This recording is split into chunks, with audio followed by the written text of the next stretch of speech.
free speech and public safety. Marietta is now considering an ordinance that would require a permit if any groups want to protest. Atlanta News First reporter Chelsea Beinbohr is live at Marietta Square tonight. And Chelsea, some people argue this violates the First Amendment.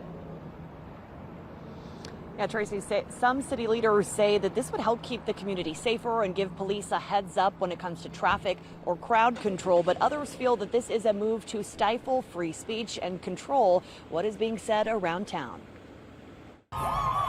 In June, hundreds gathered to peacefully protest the Trump administration and ICE raids on the streets of Marietta.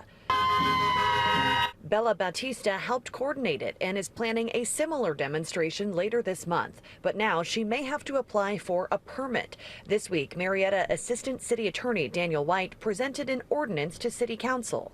The primary purpose of this ordinance is to address public gatherings and protests and those type of things. Cities have really been seeing an uptick in those the last year or two, and it puts a strain on, police resources and other city resources. If approved, groups larger than 5 people would be required to submit an application to the city at least 48 hours before their event. White says this would help police plan for crowd control and road closures. But Batista says it feels like a barrier to free speech and free assembly. This absolutely undermines the First Amendment. Yeah, this is not a partisan issue. I think everyone should have the right to protest.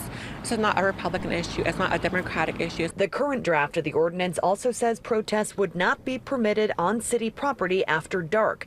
During his presentation to council, White insisted this is not about stifling speech and expression, but rather regulating time and place. We're not going to regulate what you can say or, what you can protest or what you can demonstrate against or whatever speech you're wanting to. We're not going to get into the content of your speech. We're just going to talk about time, place, and manner.